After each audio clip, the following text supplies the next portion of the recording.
This week's exercise is a slap and pop groove that's played with a shuffle feel. Let's take a look at how to play it.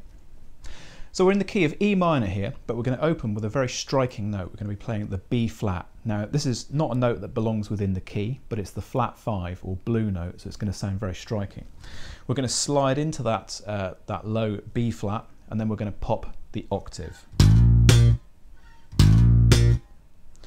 Now it's worth pointing out that this line is in a 12/8 time signature, which means that every beat is subdividing naturally down into 3 rather than into 2. Still 4 beats in a bar, but they're subdividing naturally into 3. And that's going to become very obvious when we add the second beat of this bar. So on beat 2 we're going to play 3 notes. They're going to be a dead note slapped with the thumb on the E string, a dead note popped on the D string with the first finger, and then another dead note with the thumb. And you want to play these like a triplet, so evenly spaced notes. So far we've done this.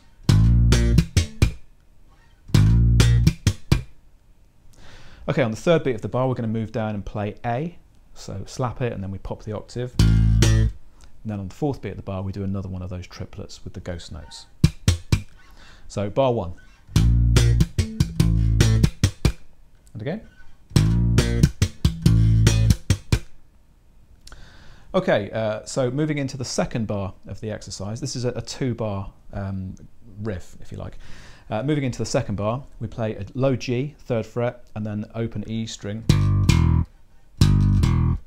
We're then going to play a power chord at the E, the 2nd fret of the D string, so E and then the 5th above it, which is the B at the 4th fret of the G string.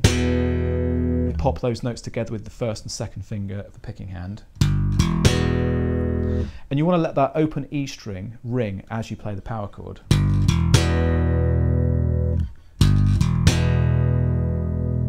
All those notes ringing together is going to sound really good. Okay, so once you've popped the power chord, we're going to come back and play the open E again. We then come in, that note is then tied across into the 3rd beat of the bar. We're then going to pop the E at the 2nd fret of the D string again.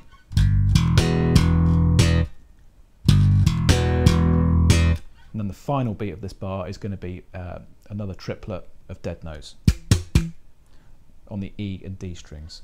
So bars 1 and 2 together are going to sound like this.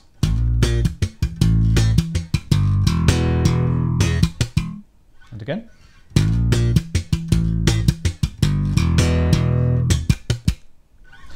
Okay, so the next 4 bars are going to be just straight repeats of what we've done already, and then the 7th and 8th bars are going to be slightly different. So in bar 7 we're going to slide into the C at the 8th fret of the E string, and we're going to pop the 10th above it, the major 10th, which is the E, at the 9th fret of the G string, and that gives us the sound of a C major chord, like so. And we're really just using the same rhythm that we used on beats 1 and 2 of the first bar. So we follow it with the triplet. And we do the same thing on the second half of the bar.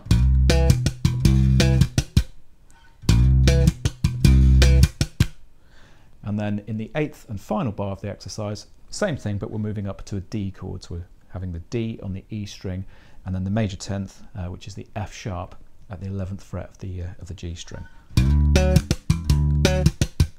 So bars 7 and 8.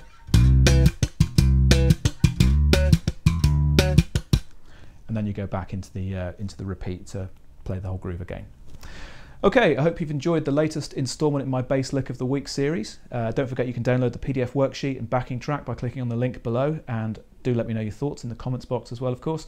And I'll see you next week for another bass groove.